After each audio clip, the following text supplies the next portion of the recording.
So here it is, the 9th of September 2018.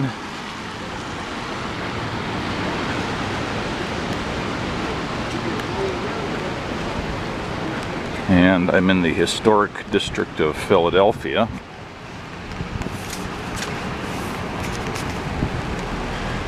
A rainy day. There's this big storm in the area, which is apparently related to a hurricane.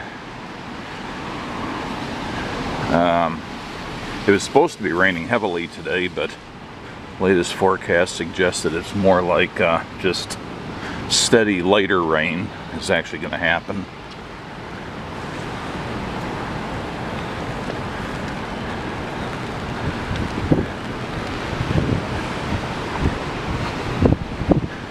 And for people who've seen my mini train odyssey of getting out to this area from Chicago,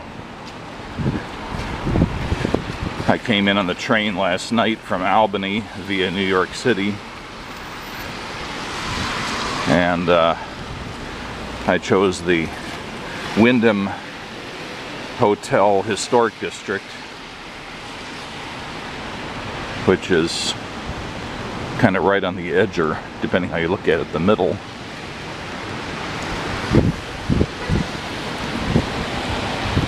Of the historic district.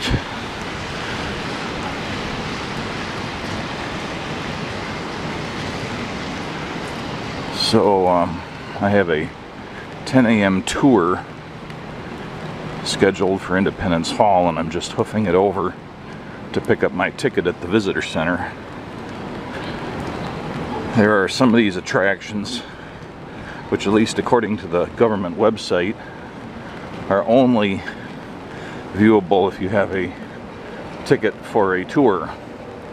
Apparently you can't just walk through some of them, so I got that ticket.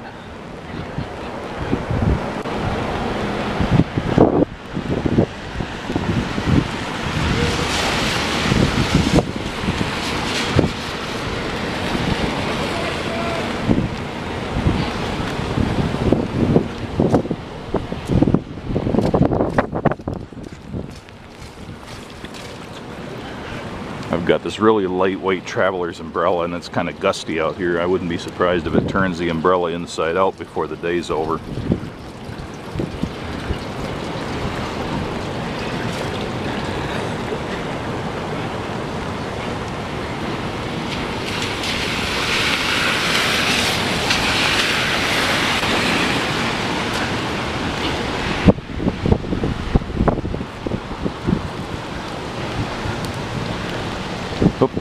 I shouldn't have crossed the street. The visitor center's over there. I was thinking it was this building. Have to cross back.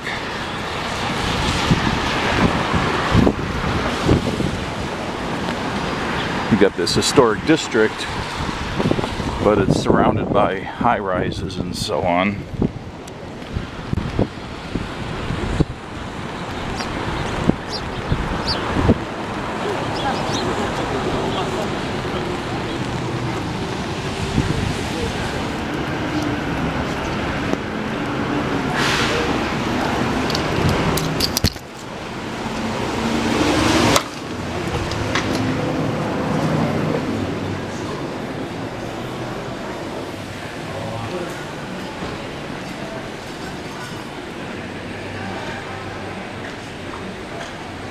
Yeah, as near as I could tell, the only major attraction that requires tickets is Independence Hall. And they have the first tour at 10 a.m., which is the one I've got, and they say to pick up the tickets at least 45 minutes ahead of that. So I'm barely on the edge of it. Now, having my ticket firmly in hand and being warned by the park ranger that there's a security line to get into the building, so you don't wander over there at the last minute.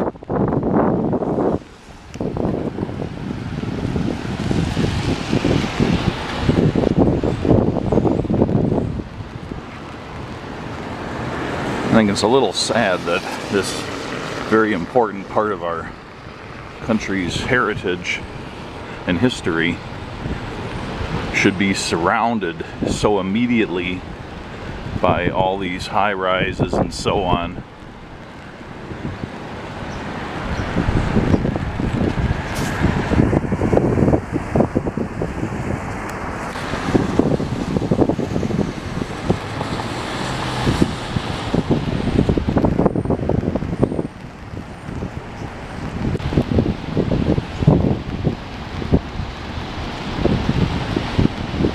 That's the National Constitution Center way back there, and this is the Independence Visitor Center.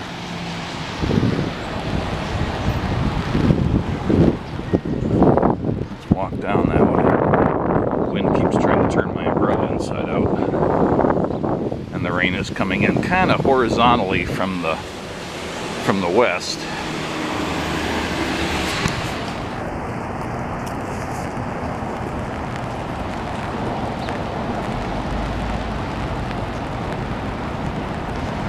So they've chained the whole front of the building off, have security guards walking around.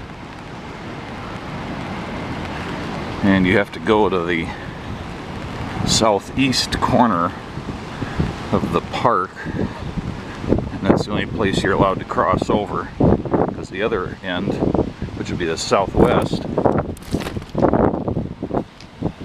is considered the exit. This is apparently where the security line is queuing up, and I could see it back there.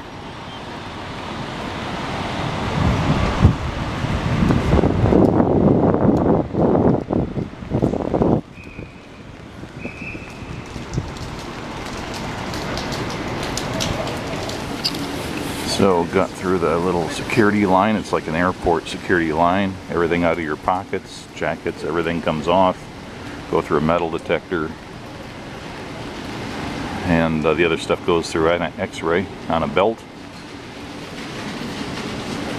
So just be prepared for that stuff. Don't have a lot of junk hidden on you like I did, which took extra time in the line to get it all out.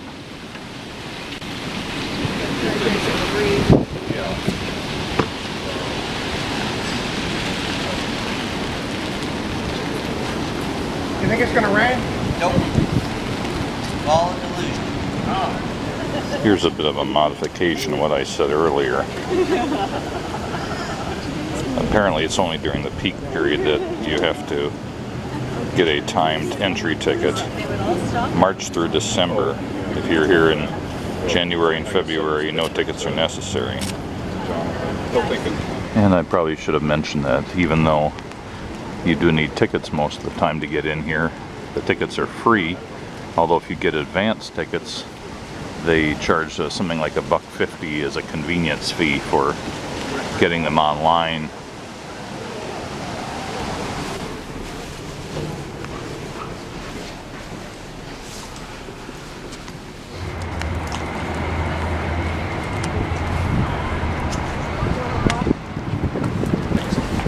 Might be a little slippery here, folks. Might be slippery as you come in.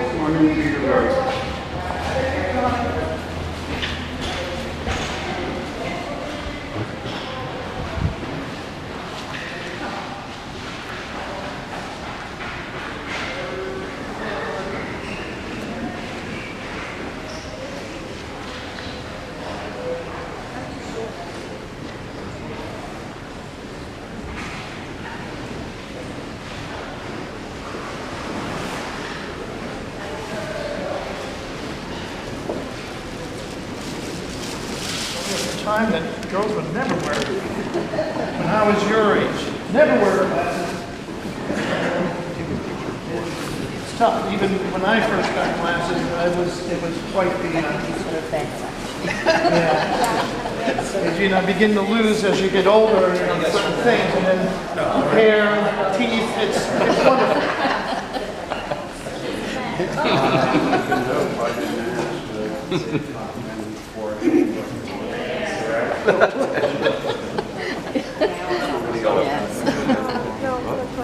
Yeah, make sure everybody can see, folks, and here's where one of the reasons why we have to take a tour, not to justify my salary, but also because it gets rather crowded where you're standing.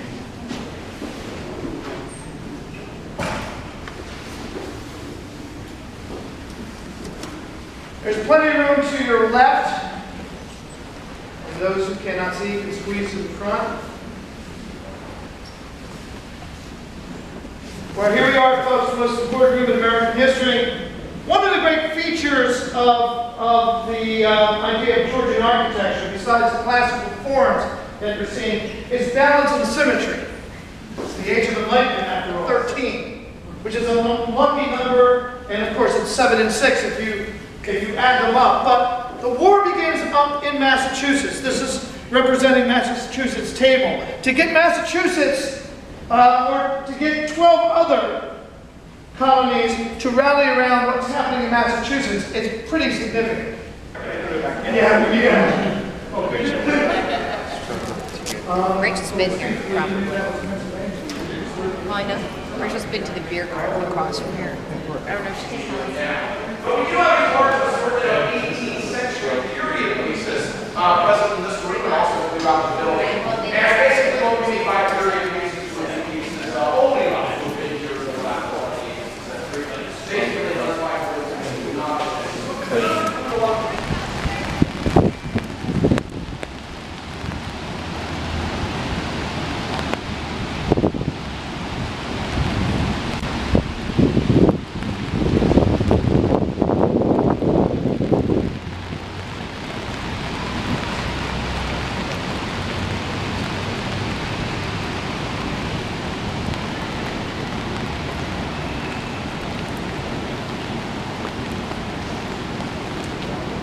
Right next door is the Great Essentials building.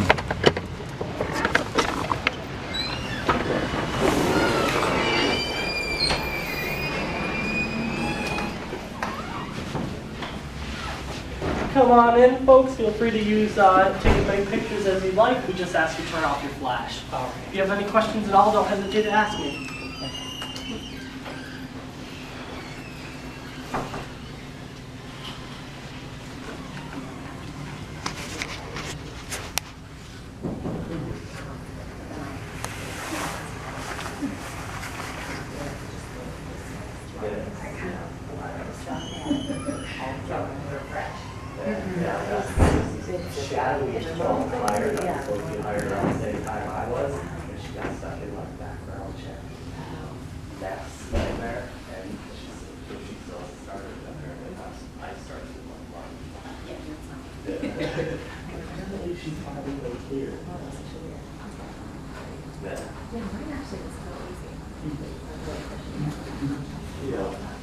Yeah, mine was really quickly too. I should be nice with my military experience. So I already have a ton of background checks set up because I had to have a secret clearance in the military.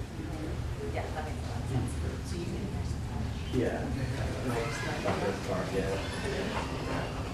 Before this, I was working at a YMC in Summerdale, but I was like a year-round person. I was over a program and that, so I was in charge of their adventure program, and he's like, go to this trip, soft-side camping trips, target sports, highway sports, all that stuff. So I was like, and when I started, we were rebuilding phase as the part of the camping. And so I find out, a lot of writing policy, interpretation, stuff like that. Hey, folks, come on in. Oh, you can hold on to them. Feel free to take as many pictures as you like. We just ask you to turn off your flash. If you have any questions at all, don't hesitate to ask. Is there a certain order you recommend walking? I usually start Declaration of Independence and work this way, and then leave the stuff for that. Okay. Yeah, these are original prints of the documents. The declaration we have there was printed on July 4th, 1776 by Congress Senator John Dunlap. And that one's special because it's the copy that Colonel John Nixon read off of on the back steps of Independence Hall on July 8, 1776, which was the first public reading of the document. So that was kind of a big deal. Yeah, one of only about 26 between 1 and 200 known to still exist. Most recently, one was found, someone was shopping at a flea market, and they lost this.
So the story on that copy of the Declaration of Independence, which is in there, I didn't manage to capture that, but that is the oldest known copy of the Declaration of Independence. It looks like a modern reproduction, but it is actually the oldest existing one. The one that's in the National Archives in Washington, D.C., which is written on parchment and handwritten in manuscript, of course, is the one that everybody thinks about, but that was actually made later, and that was one that was prepared, you know, for posterity, and so everybody could actually sign it. That, I forget when that was made. It was, I think, just a few days after the one in here was made. This one was actually printed on July 4th. The tour guide is at pains to point out that the agreements were actually made on July 2nd. It went into effect on July 4th, and immediately the local printer ran off a couple hundred copies, of which this one in here is one of those, so that there would be, you know, something that could be distributed around the land to show what had been agreed upon. And on July 8th, just 4 days after it went into effect, this particular copy was read aloud right out here to the public, which was the first time the public had a chance to hear what the Declaration of Independence was. So this is possibly the most significant copy in many ways, although certainly not the one people have in their mind from public media and so on.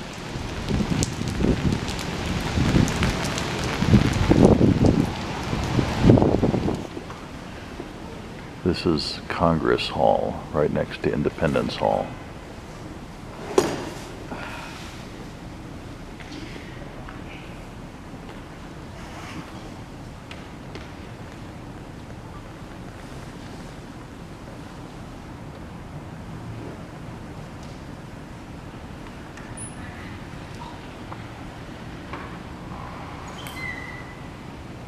There you go. Come on in, have a seat to the right.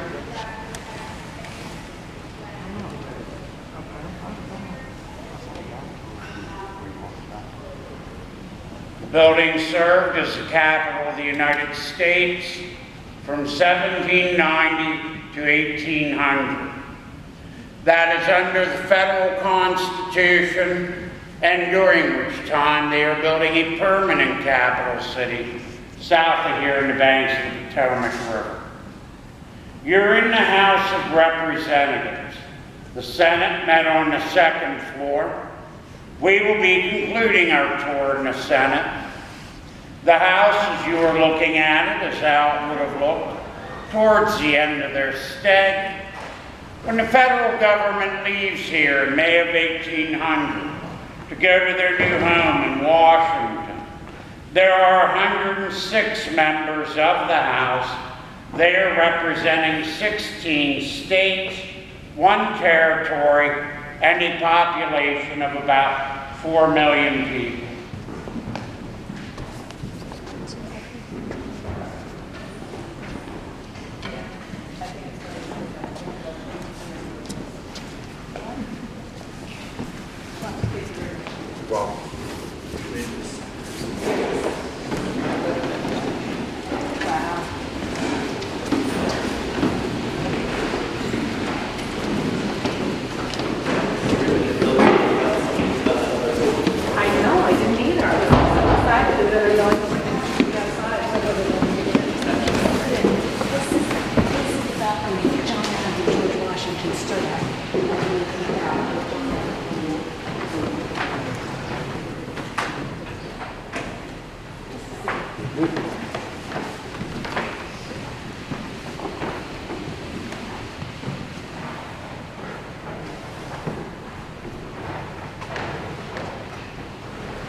Watch your step as you enter the Senate. Go left, go right.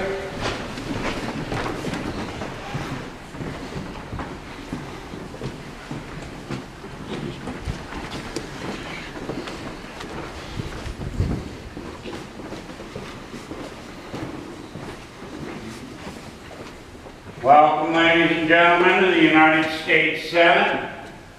The Senate, as you are looking at it, is how it would have looked from 1796. That is after Tennessee had become our 16th state, giving us 32 senators attending. All the things that I talked about downstairs apply to the Senate as well. In order for legislation to become law, it had to pass both houses. Of the many things particular to the Senate, what I will talk about this morning, for his second term as president. Washington really did not want to serve a second term. He had been in public life for quite a while. He wanted to go home to his farm. He had gone as far as writing a farewell address that would be printed in all the nation's newspapers. The problem is, as we are getting ready to hold our elections, we are still pulling in many different directions. There was one man the whole nation could agree upon, and he doesn't want the job. So he has to be talked into it. A number of people approached him. Among them, James Madison wrote him a letter. In that letter, Madison said, "Sir, you must stand a second term as president. You are the glue that is holding us all together." Here are two stories about it. The size, the design, but more than anything else, the fact that it had been made here in Philadelphia using what was for the day a state-of-the-art technique made it quite notable. As a result, we have a lot of information about it. We just don't know what happened to it. Oh, really? I'll be darned. So that dates all the way back to 1979. They found one place in the world that was still using that technique, and they used the newspaper stories of the god. Wow. To kind of piece together what it would look like. Very cool. Makes sense why you don't want to sit next to it. Where are you visiting from? Virginia. Oh, welcome. I think you mentioned that most of the furnishings downstairs were reproductions, while most of these were authentic. Well, all but four of the chairs in the room, including the vice president.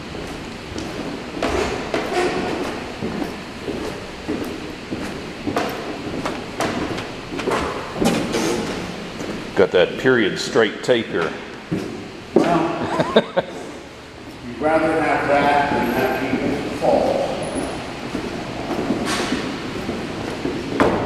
You need to make some concessions to safety. Do they?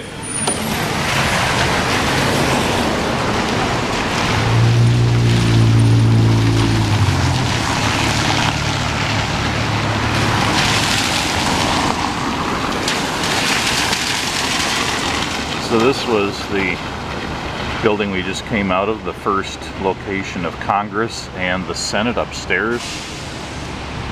And of course, the building here is the one with the essential documents in it. And to recap, that's Independence Hall there.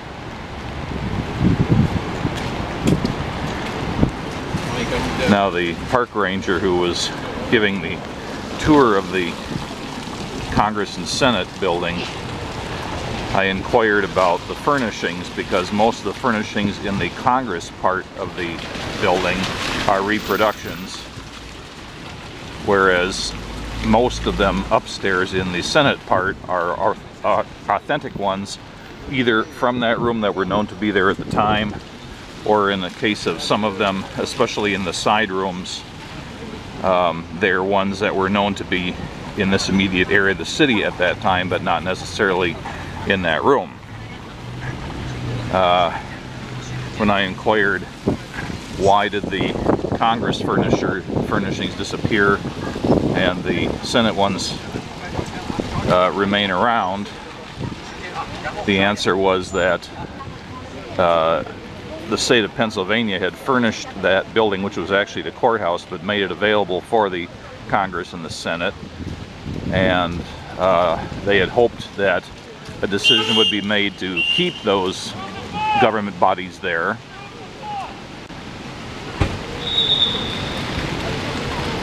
And when that didn't work out, they reclaimed everything, and they thought they would reuse the furnishings. The long desks and style of furnishings in the Congress part of the hall were deemed to be not particularly useful going forward for the return of that to city government. So they were sold off, whereas those upstairs in the Senate area were more generally useful, so they were kept around. And some of the furnishings made their way to other places like Harrisburg, where they were later found and returned.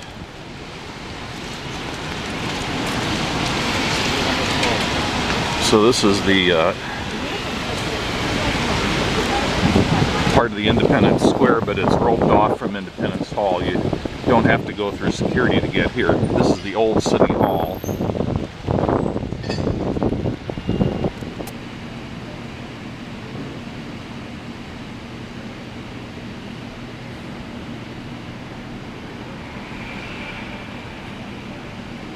Exit through the gift shop.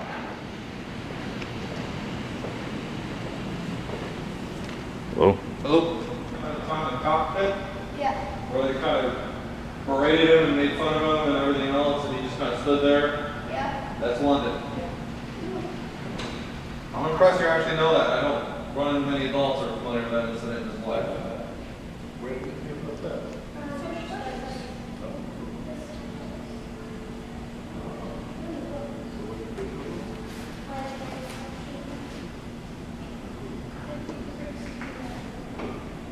So this old City Hall.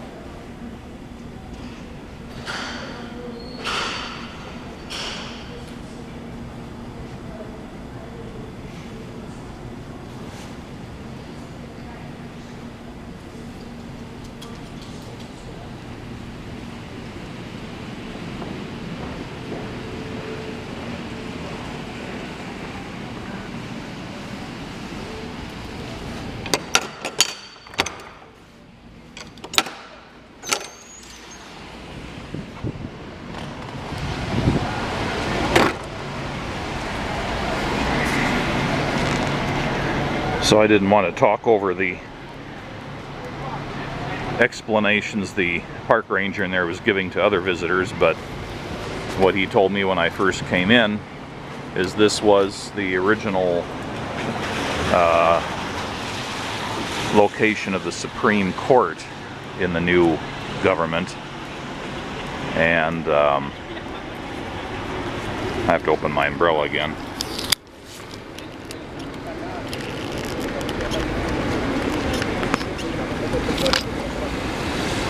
And it was in simultaneous use by the city court, the state court, or the state Supreme Court, the circuit courts, all sorts of different judicial bodies were using it in addition to the U.S. Supreme Court. And all this was going on, of course, while they were building the more permanent buildings in Washington, D.C. They had to have some place to operate until they could go there. Because the building layout in that room dates from the period of British governance, it still has things like the dock and the single table to serve both sets of attorneys. But on the other hand, it has a jury area, which indicates not a Supreme Court function, but a criminal court function.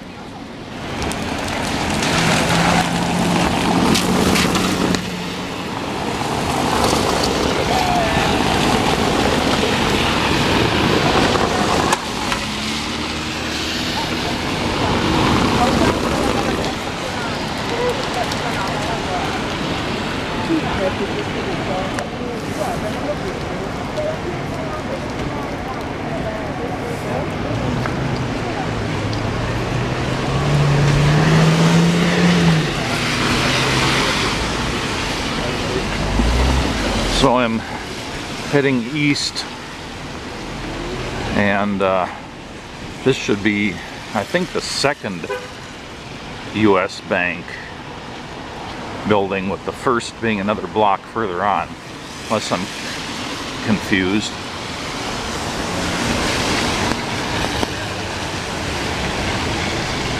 Within 11 years of the signing of the Declaration of Independence and the signing of the Constitution, oh yeah, just a few steps from where you're standing, the sculpture you see before you commemorates the courage of those who altered their lives by fixing the names of those documents. Okay.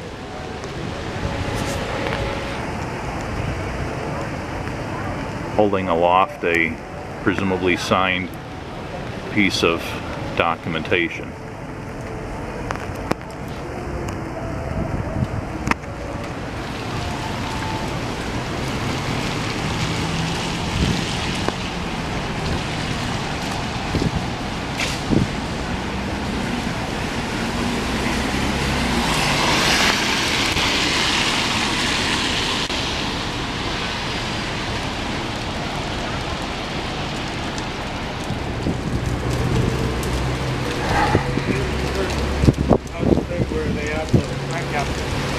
These slippery, wet marble stairs, you gotta watch yourself on these.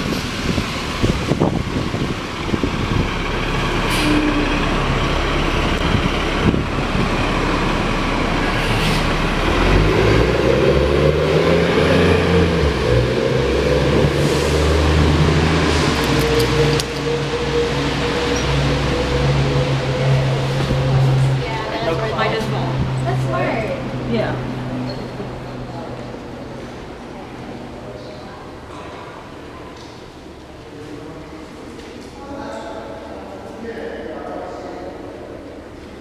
How you doing, sir?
c'ho anche il libro. Ecco perché io credo in Dio. No, vai bene.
No.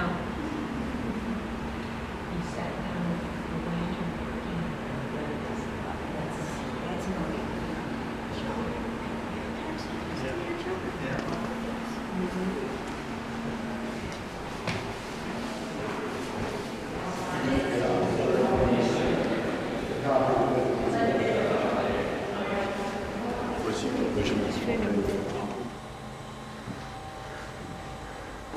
There's not a lot happening in the basement, but at least you can see the basement.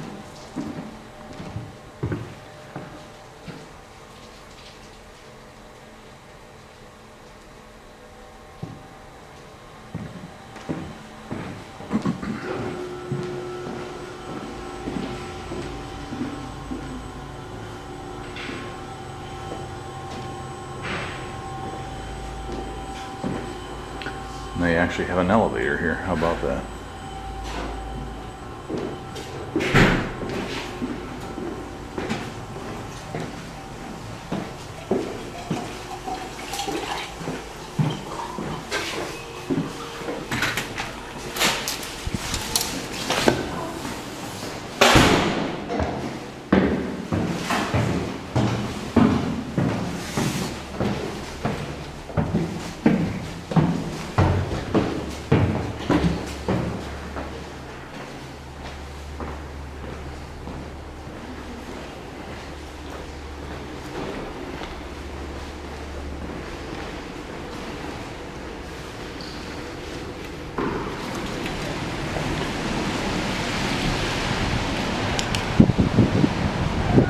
So this second bank, according to this sign, which is probably going to be a little hard to read on the video, so I'll just read parts of it.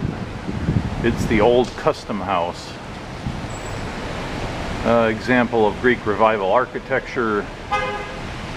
Follows in many regards Latrobe's design of 1818. It was erected in 1819 through 1824 by his pupil Strickland as the second bank of the United States. The first of the modern adaptations of the Parthenon at Athens. It was the center of the bitter financial and political struggle in which the bank's head, Nicholas Biddle, and his ally Henry Clay contended with President Jackson for control of the nation's monetary system. Jackson prevented the recharging of the bank in 1836, or the rechartering of the bank in 1836. And from 1845 to 1934, its former home served as the Philadelphia Custom House.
So this is Carpenter's Hall here. Delegates from the First Continental Congress met here in 1774 to resolve grievances with Great Britain. Escalating differences between the colonies and King George III led to the American Revolution. Built between 1770 and 1774 to showcase skilled craftsmen, this original building is still owned and operated by the Carpenters Company. The first floor exhibits feature 18th century building techniques and original chairs by the used by the Continental Congress. So let's go in there.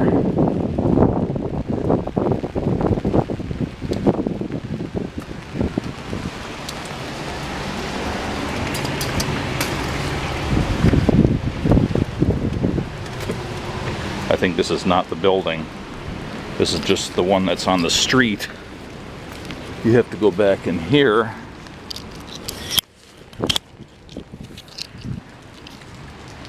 To get to the actual Carpenter's Hall.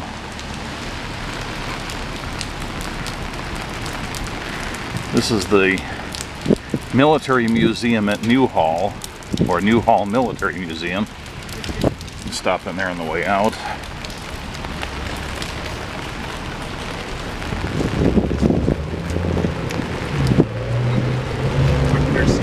Because, I mean, they were like educated.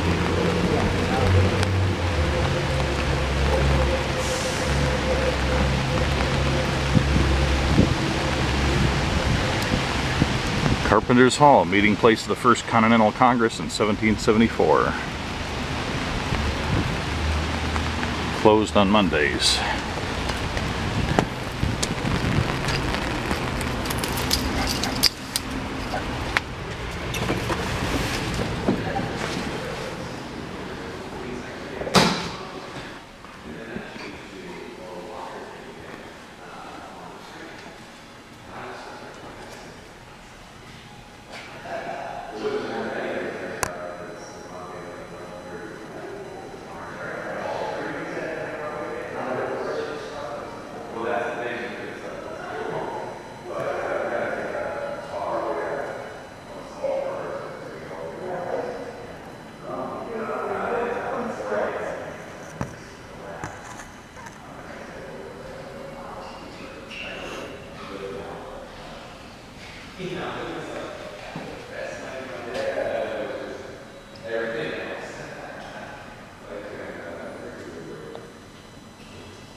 There is. I mean, that was the one thing that was trying to make on Friday.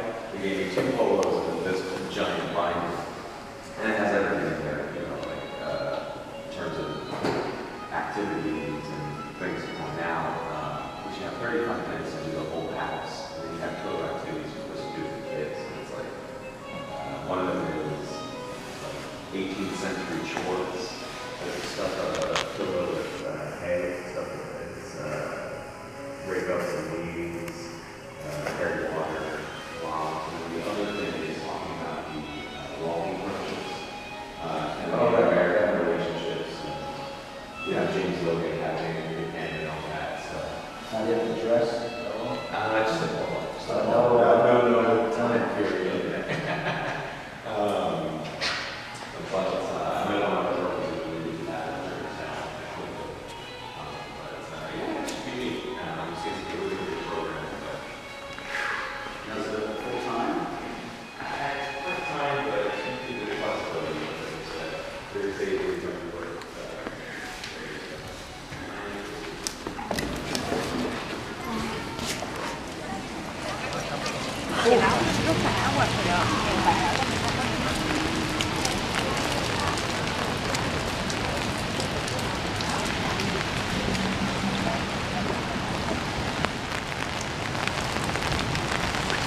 So, into the military museum.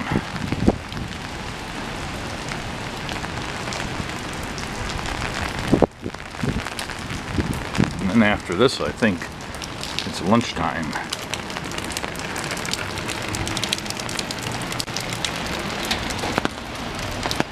Well, the military museum door is locked, so there's nothing saying when it's supposed to be open.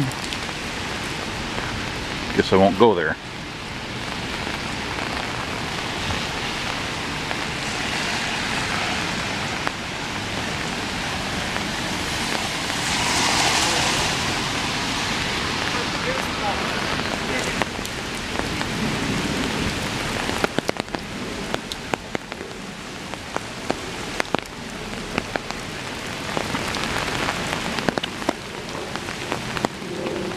So I'm looking for the First National Bank, and it might be this building here, but I think I'm on the wrong side of it to see the signage.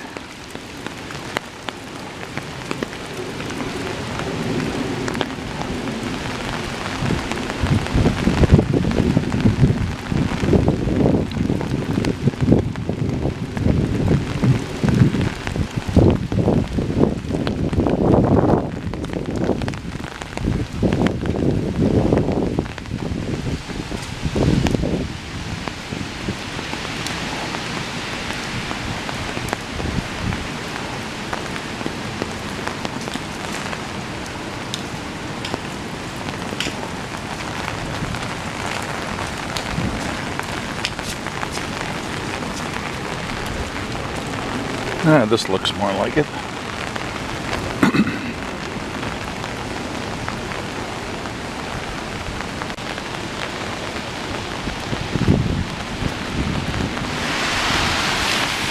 So, First Bank of the United States. Secretary of the Treasury Alexander Hamilton was the force behind the creation of the First Bank of the U.S. The bank paid off the Revolutionary War debt and guided the new United States through unstable financial times.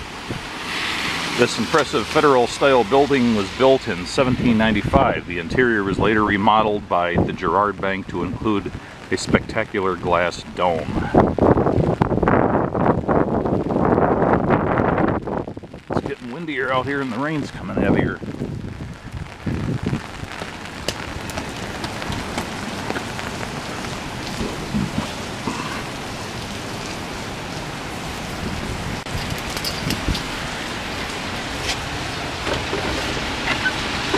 But it is closed.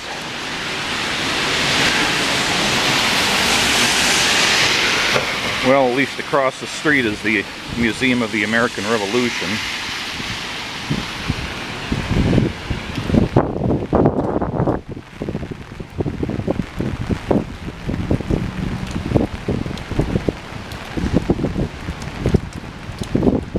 Please use the other door. Okay.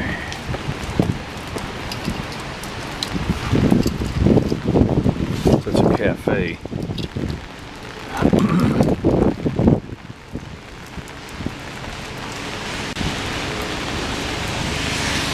Looks like a giant gift shop.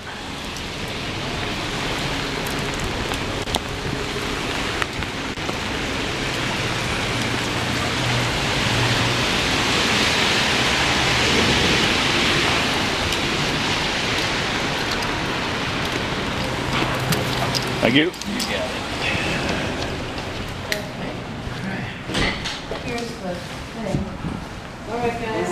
So the green areas are the areas that are historic. I'm trying to stick mostly into this area here. So we started out here and we've made our way along here.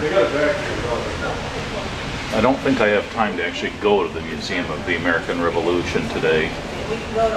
I do want to go up 3rd Street here, or 4th Street, to Elfreth's Alley and Fireman's Hall, the Betsy Ross house.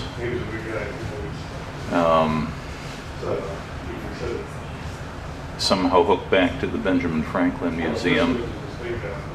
I still haven't seen the Liberty Bell. So I've got to kind of make a loop around that way.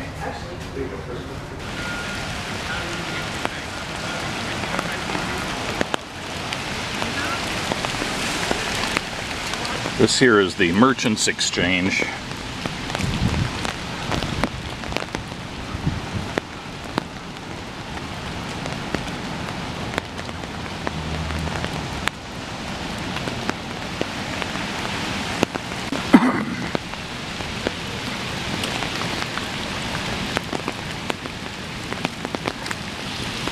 They've got these knobby alleys, and I'm not sure if those are historical. They certainly are hard to walk on with the round stones. Maybe they're more like a glorified surface sanitary ditch.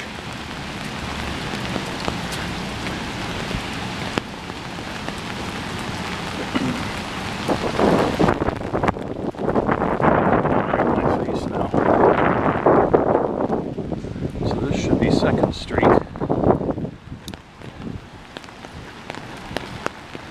And if I go up here about 3 blocks, I should be at my next destination.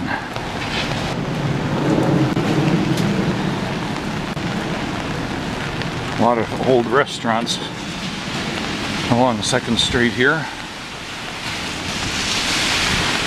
which would be kind of charming without the intrusion of more modern things.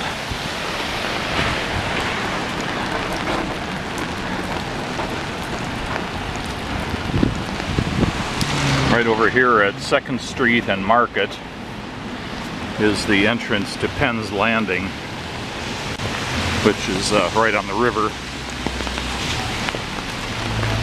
I may be going there tomorrow.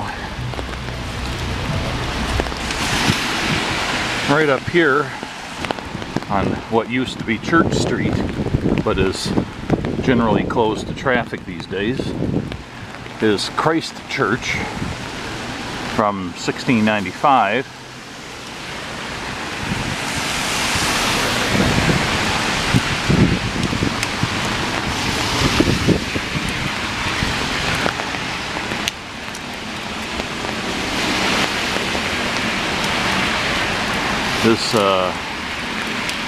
It's often called the Nation's Church. Its history is closely tied to that of colonial Philadelphia and the birth of America. George Washington, Benjamin Franklin, Betsy Ross all worshipped here, along with 15 signers of the Declaration of Independence and other patriots, though many loyalists, meaning loyal to the British Crown, were counted amongst its members as well.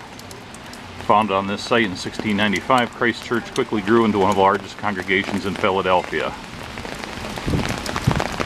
And they were telling us that they have so much business. That they don't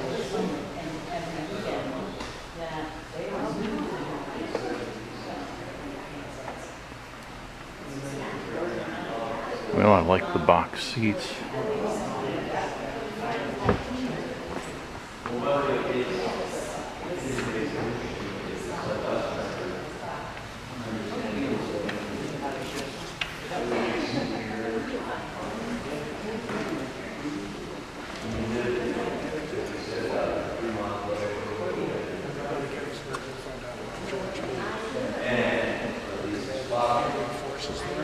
Oh, yeah. Yeah. Okay. Oh, that's Uncle Robert Lee. That's not Robert Lee. They do. They do, with different groups coming in. The Liverpool accent of Robert Morris is not the Liverpool accent. Because that takes up the Irish. Liverpool's a branch office. Oh, yes.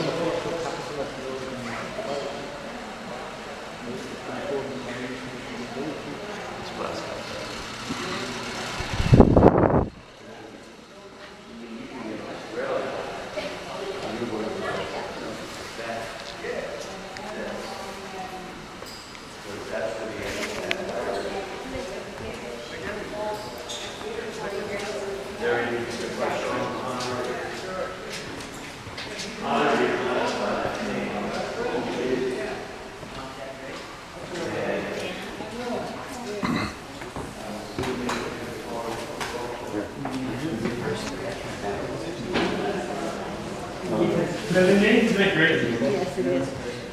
And there's a little mouse.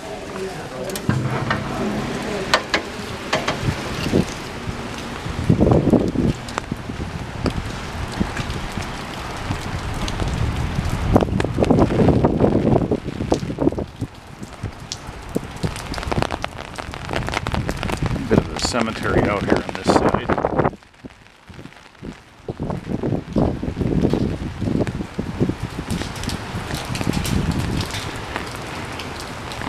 John Waller James, rector of this church. Thomas Ritchie, or Rich, family vault. Robert Morris, signer of the Constitution of the United States of America.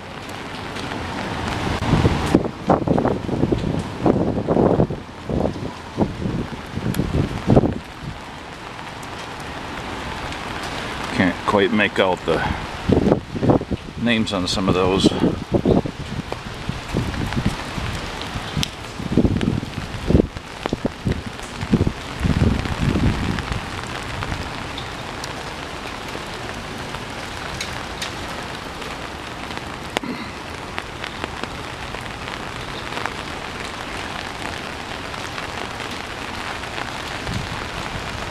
Horace Bennett, it looks like.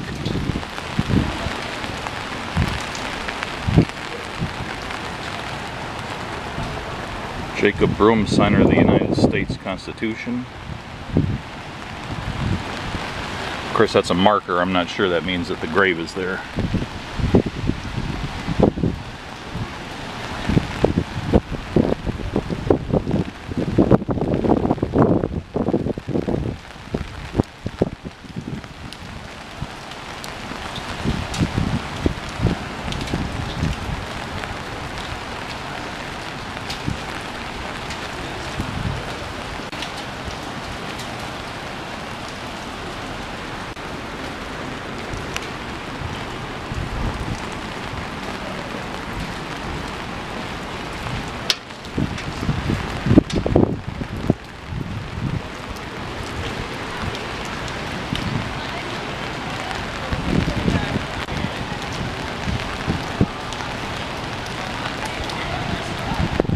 Well, my very lightweight folding travel umbrella just collapsed in the wind gust.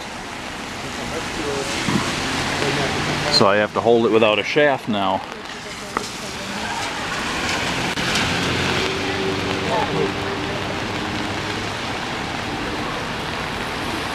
This is Arch Street.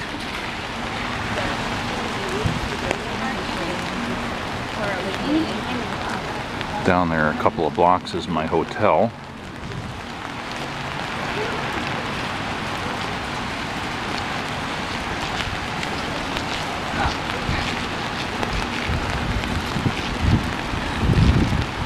Not sure I'm going to keep bothering with this umbrella. It's kind of hard to hold my arm up over my head like that.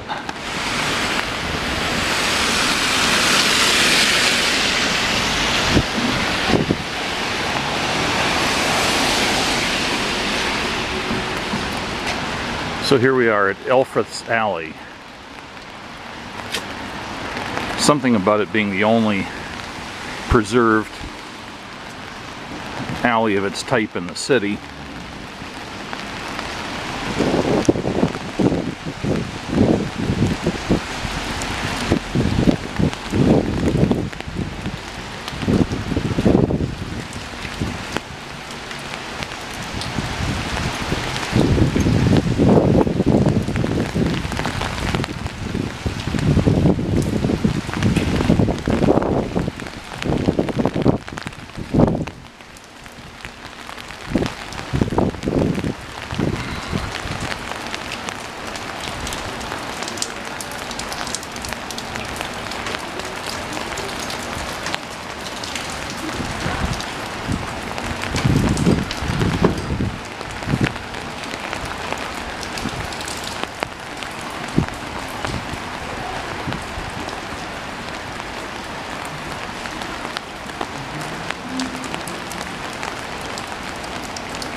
If I go up half a block here,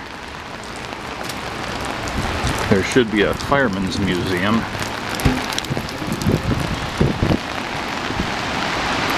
And that's obviously the lead into one of the big bridges over the river right there. Fireman's Hall.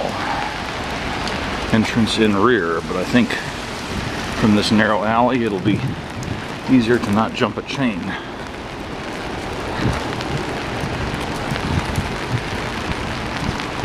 Oh, it is on this side.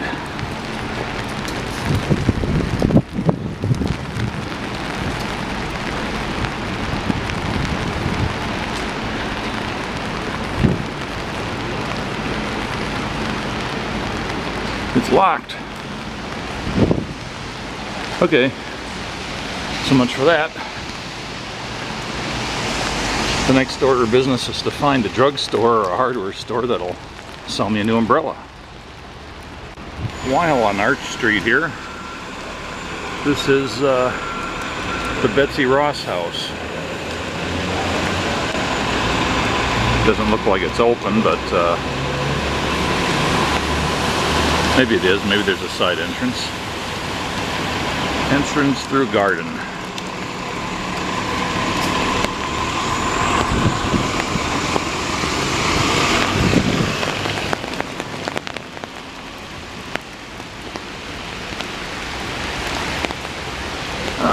This thing smacks of tourist trap. It's a real little house and it's got all this junk hanging around it. I think maybe not. Go on to more significant attractions.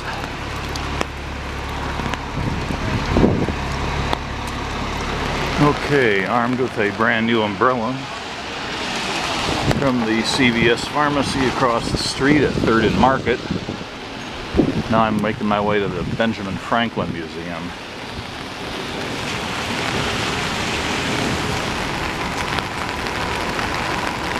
Not sure exactly where it is. According to the map, it's somewhere on this block.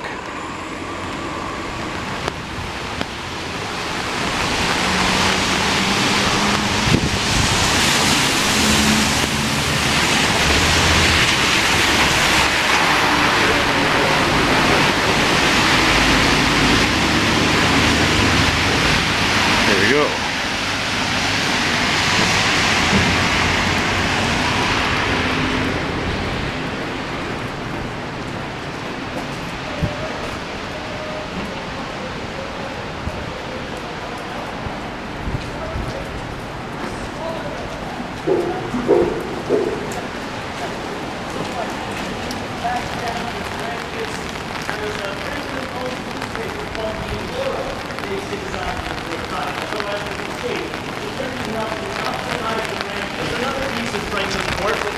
Substance to it, the oldest post office in the United States, located just to the right of the tunnel. I wonder if this is supposed to suggest that his house was here at this particular spot. You don't see any signage.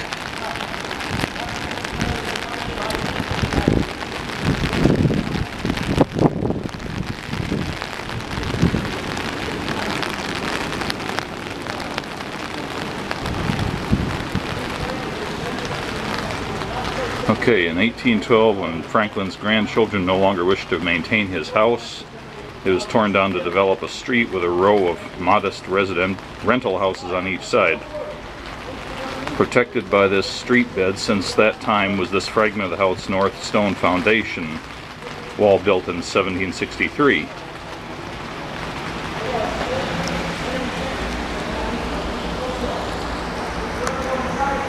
Well, yeah. It's not going to focus on it, but there's some old brickwork and stone down there.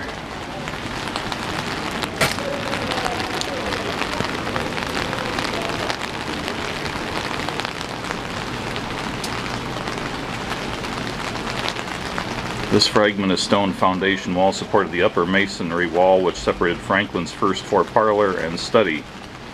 At the cellar level, the stone walls separated 2 brick-floored storage rooms next to the kitchen.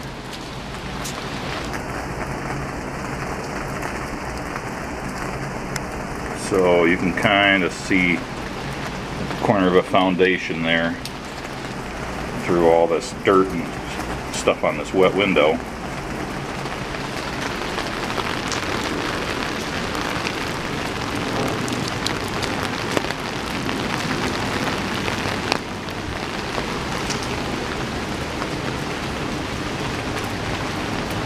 This is a remnant of brick flooring in what was Franklin's cellar kitchen. The bricks are laid on edge in a lime mortar bed. This is a remnant of the south foundation wall of the house. When Franklin was in London in 1765, he and his wife Deborah were building their house. Much of the correspondence dealt with the details regarding the house. So that you can actually see here a little bit. Some of the flooring right there.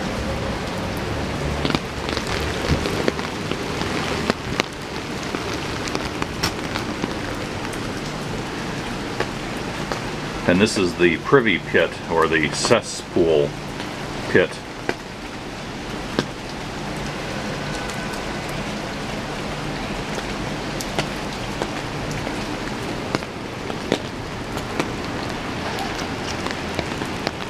Anyway, there's a Franklin Museum over here.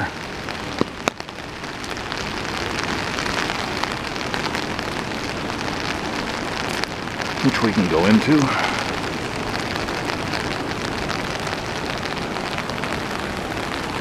Oops, use another entrance, it looks like.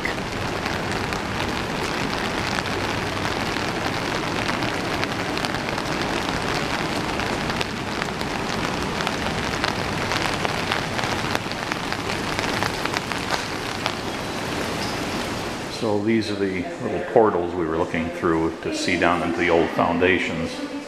And this steel structure shows the location, the walls, roof, chimneys.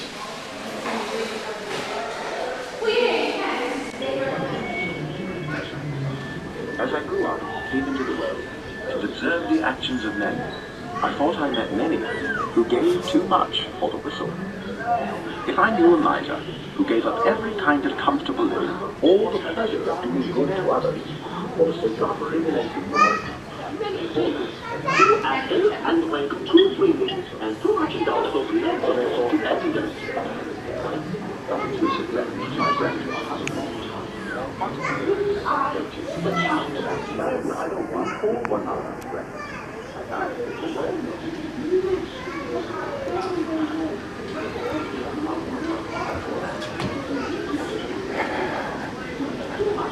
I can already get the vibe that this is a typical museum in the modern mold where they have artifacts, but the presentation in many cases is geared towards children. I generally despise such museums. The little kids can't really benefit from the content, and it irritates everybody else.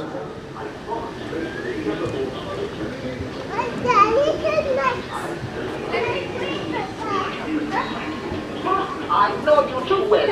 After a few months of good health, you'll return to your Everybody has to talk like your that. kind promises will be forgotten, like the forms of the last year's clouds. Cartoony renditions of important people.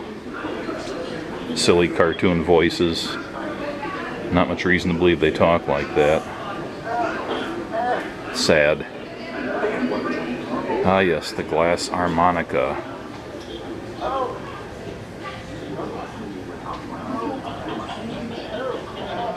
I have a friend who's a virtuoso on the glass harmonica, and he played on a famous Linda Ronstadt song, the name of which escapes me at the moment.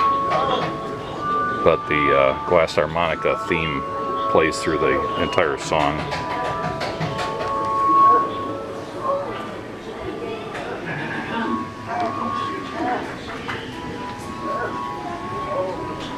I don't know how many doesn't say.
Huzzah!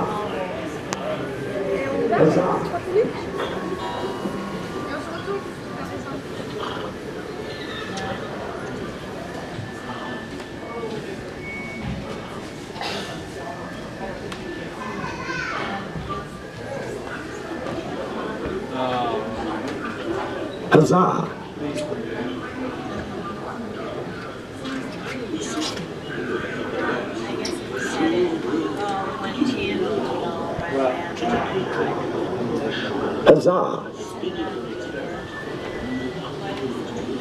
Huzzah!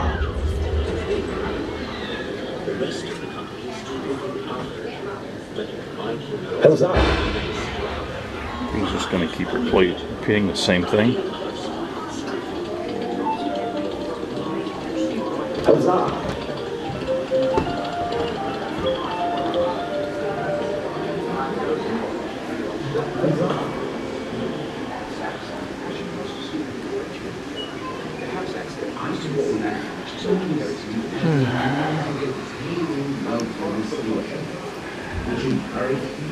A sedan share. Franklin was the oldest member of the Constitutional Convention in 1787. Ill and suffering excruciating pain, he was sometimes transported in a sedan chair such as this by prisoners from the nearby Walnut Street jail.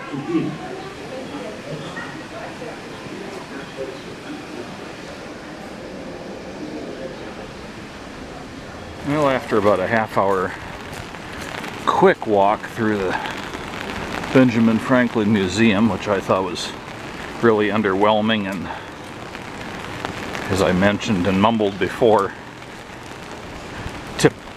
rather typical of, I think a lot of current museum curators must have come out of some sort of school of thought where they want to dumb everything down to the lowest common denominator and leave very little left for people who already know something and want to learn more. I see museums like that and I just want to turn my back and run. This was such a museum.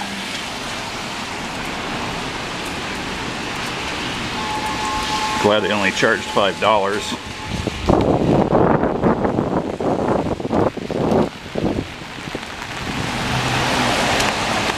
So I'm continuing on Market Street to the west here.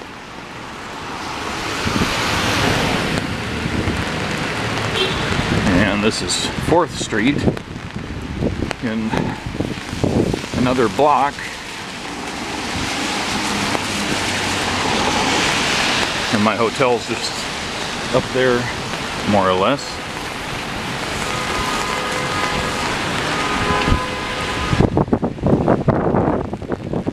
And one more block along here, we should be back to the park-like part of the historical district. And here we are at Market and 5th Street.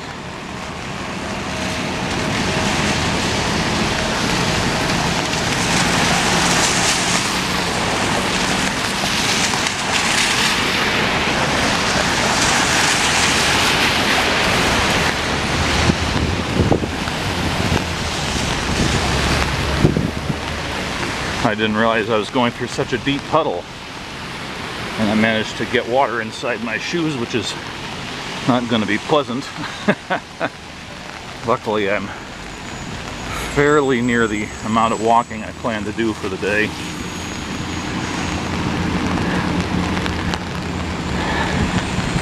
Go to the Independence Visitor Center once again.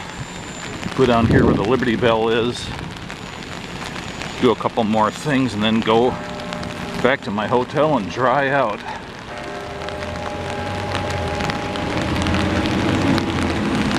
That was 2 strokes of bell for 2 o'clock.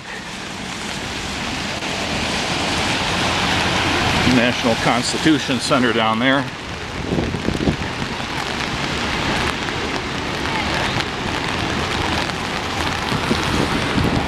Oh boy. Big line here. We, I guess, file past the Liberty Bell.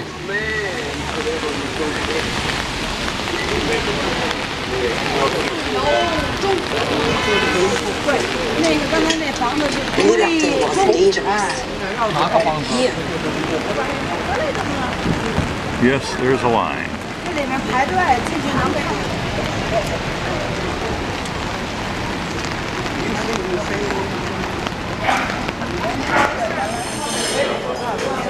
Well, it's another airline type security with metal detector and conveyor belts and x-rays. Took about 20 minutes to get through the line. And security, that is.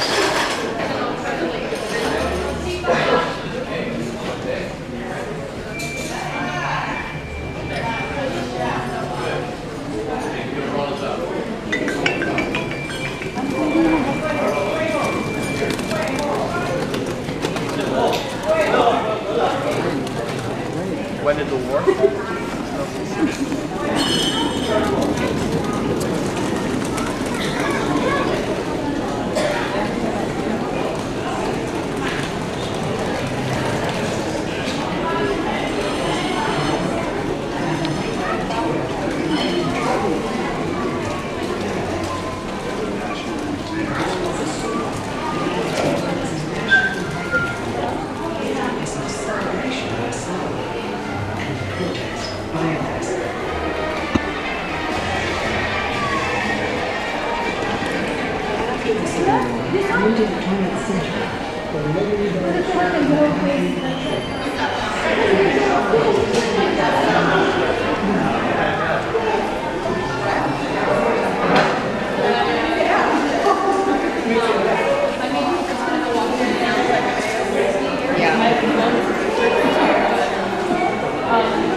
Alright, having gone through a long line to get my picture taken with the Liberty Bell, and I will say that there was a wonderful spirit of camaraderie with people from many different countries and walks of life lined up to take a picture with such an iconic object, that people were going out of their way to accommodate other people's photos while still moving things along, taking each other's pictures. Somebody handed me their very complicated camera, which didn't work, and amazingly somebody just behind me stepped up and must have known the same camera, because they immediately resolved the problem and helped out. That's always nice to see.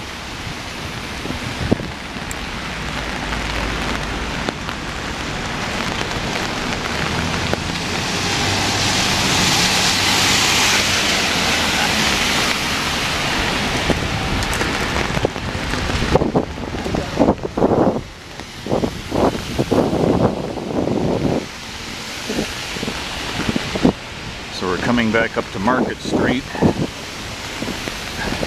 I have two more attractions to see today. One is just to stop through the Independence Visitor Center.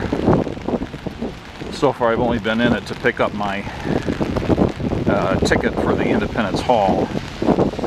And then just one block north of there is a center somehow dedicated to the Constitution. I'm not sure if it's a museum or what. We'll find out.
So other than a information center or information desk and ticket office for the Independence Hall tickets and a sizable gift shop and a little snack bar, there's not a lot here.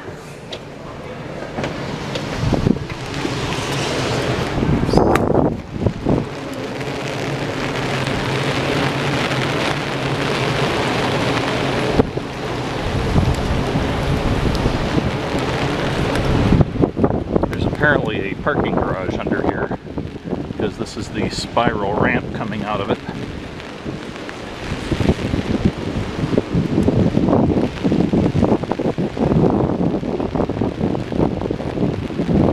And I'm glad this is the last place I plan to visit today because with my umbrella failure earlier, I'm pretty well soaked and eager to go back to the hotel and get out of the wet clothes.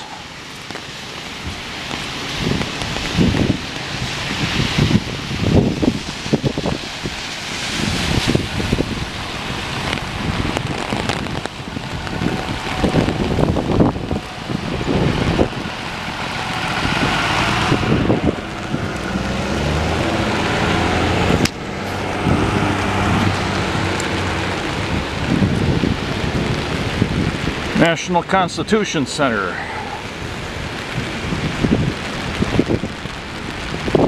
I see a Starbucks, a storeroom, and a cafe.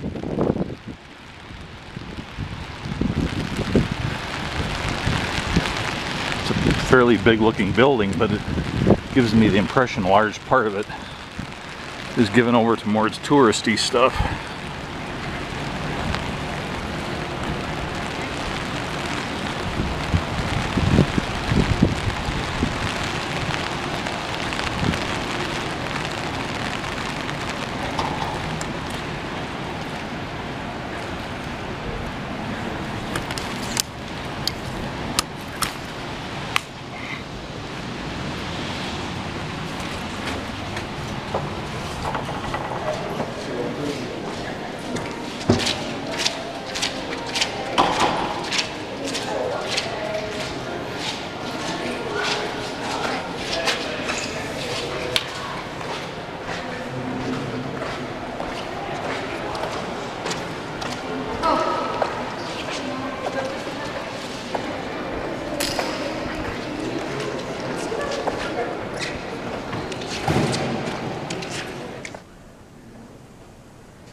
highly respect that, but I have to, I share with representing Pennsylvania. Actually, he's from New York, the Bronx part of New York. That's where his family owned property. Carpenter gives it away. It's Dutch name, and so New York is, you understand why his name is Goon. And so, one reason why you should be interested in him is that he's very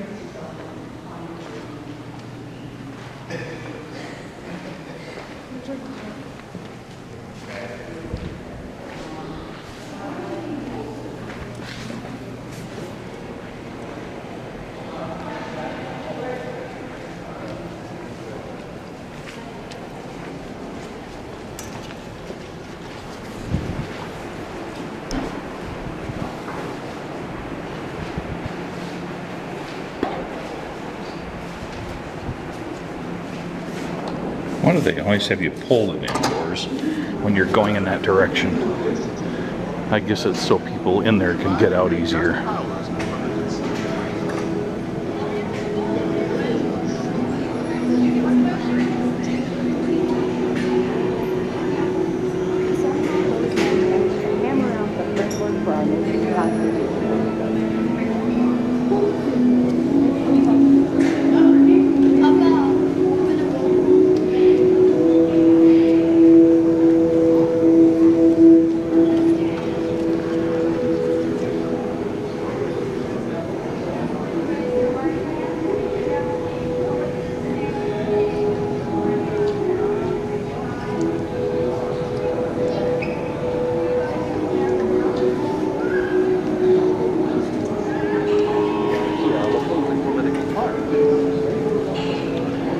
I've been walking around in here for a few minutes before I resumed the video from the point where I left off.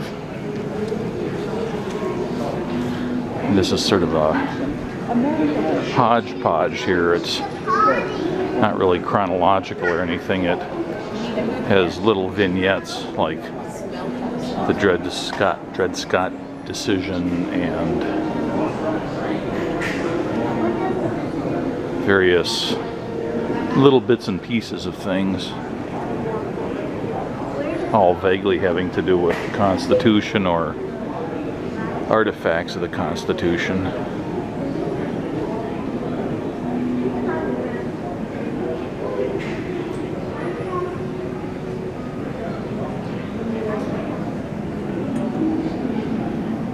The Irish-born architect James Holbein designed the President's Palace.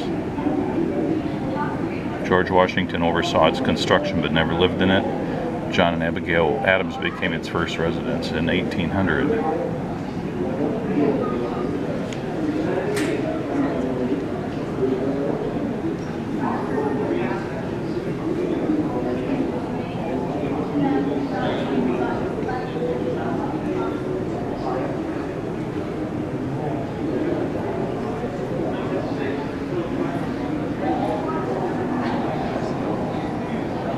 The Supreme Court building.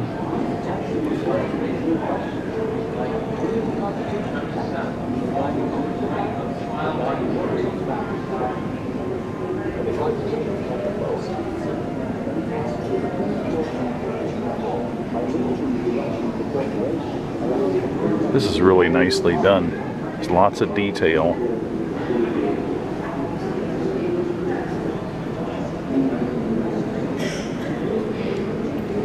Begun in 1793 and first used in 1800, but it wasn't completed until 1826. Since then it's been refinished several times, most recently in 1993.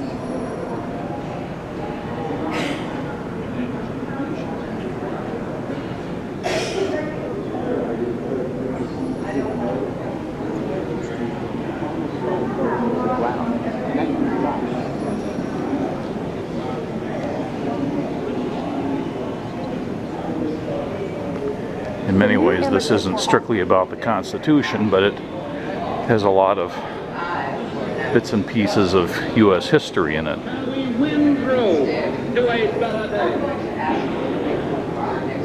Big pile of law books.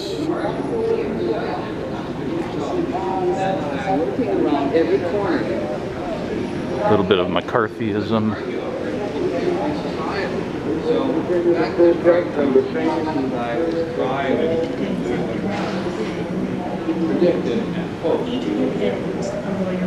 Nixon resigned his brother.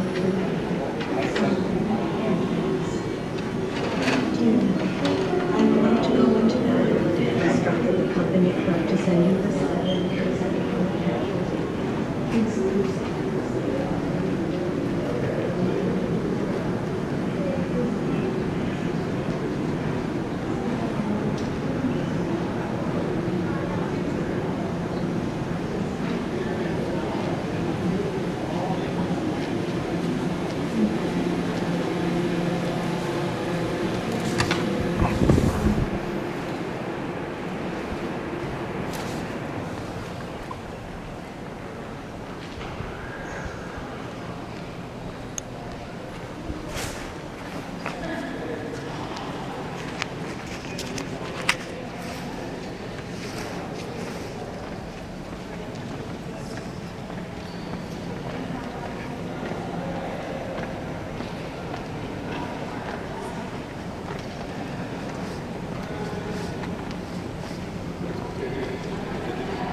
They actually had several exhibits here, at least two that I saw, maybe three, that all had to do with Hamilton. I went through one of them very briefly. It was mostly just a little trivia display. Then there was a small play in the theater, and there was also some evidence, or a little display on debunking the musical Hamilton. And some other things, but I didn't really feel like going to the play.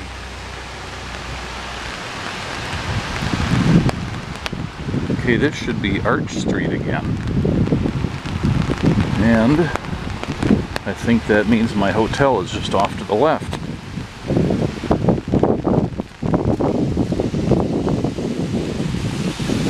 There it is.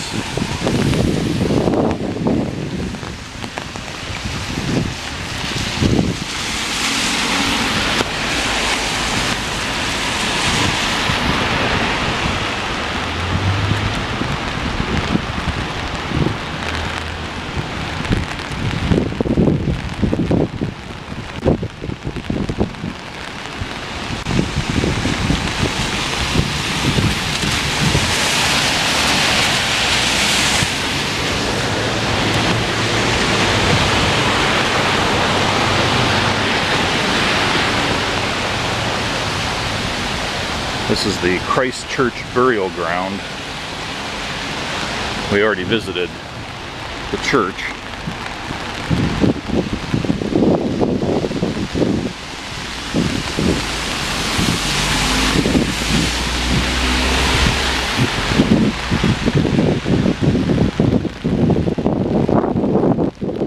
And coming around the corner at Arch and 4th,